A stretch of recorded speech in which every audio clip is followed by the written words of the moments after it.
Hey guys, I'm Tom. I was sort of motivated by one of you guys commenting on the power effect on my power fists, and it's super simple, so I thought I'd just show it because I was about to do some anyway. All you will need to follow this tutorial is either a dry brush, or in my case, a beat up brush, a primary color for your power weapon, and a white. That's it. The effect is meant to emulate the power weapon sheathed in an active power field, or at the height of a power surge. Also, I feel like it brings a good accent color to your color scheme, or gives something magical to look at for a fantasy armory. Just a bit of pop, I suppose.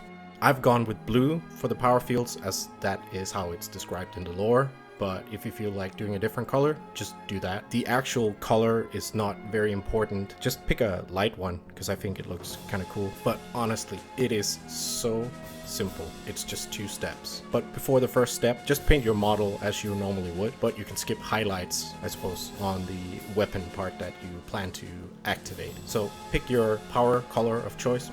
In my case, it's Techless Blue, an old pot anyway, and I recommend using either a dry brush, or in my case, I'm using an old beat up brush. It doesn't have to be neat strokes, because you can get a bit of texture out of it if you use something with a bit of texture on it. Okay, on to the topic. I simply just paint over the weapon itself if it's a blade, or if it's something like a fist. I start out heavy towards the end of the fist, or the knuckles, something like that, and I feather it up towards the glove part. Or on swords, I feather it up towards the hilt, maybe a little bit onto the hilt. If you want to do more of an OSL look, you can bring it beyond the hilt or up to your mini or whatnot, but this is a very simple process, so it might not hold up on an even larger surface and more details, but experiment away. You don't need to do several layers, by the way. If it looks like mine after the base color is dry, where it is a bit translucent, that's actually kind of what I'm hoping to get. As you can see, the weapon underneath the sort of unactivated bit of it. So once all of that is dry, I do a bit of pure white. In this case, I'm using Vallejo Dead White. It's actually an airbrush color. It doesn't matter, honestly, when it's dry brushing. It's just the one I have. All my Citadel whites are all chalky or clumped up or dried out. What I do with it is just regular dry brushing. You can do a bit of a pattern on it on a blade by doing like a diagonal slash dry brush, so it's directional. But otherwise, I would just focus towards the, let's say, cutting edge or the knuckles or the blades, and then again feather it up towards the non-activated bit, but stop before you get to the end of the blue. So here it is dried. It didn't come out quite as nice and tight as I usually do, as you can see with the Terminator Power Fist comparison here. I would say that is very much down to me doing this on camera and trying to focus on that part and not so much the dry brushing part. And there's way too much light here, so it was kind of blown out for me. But, you know, I'll improve this over time. Thank you for bearing with me while I figure this stuff out.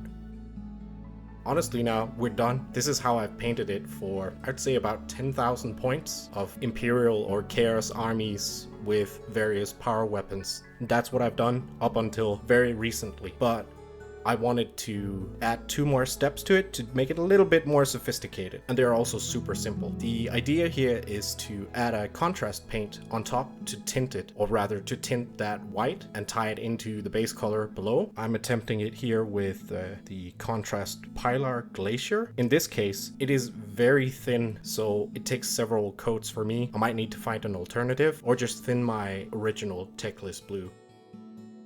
And then the second step, I will come back with the white, but be deliberate this time. Not random like the dry brush, but be inspired by it and pick where you want the glowiest or sharpest bits to be in case of edged weapons. Here we can see the Thunderhammer after 3 layers.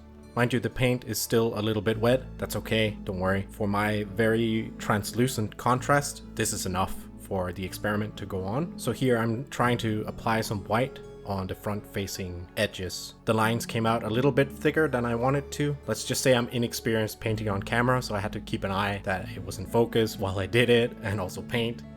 I also make a few texture sort of lines to indicate movement. Even with the thick lines, I still think it turned out pretty good when you look at a comparison to the other one that's in my original no effort style. This new one has a bit more pop, but it does take a few extra steps and more time, especially drying time. I've also tried it on a power sword here and a power axe. I've just highlighted the edges and the power node, and I think it's a nice improvement.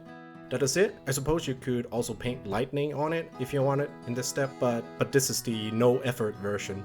But just experiment. This is such a simple step. You could do a whole army in no time.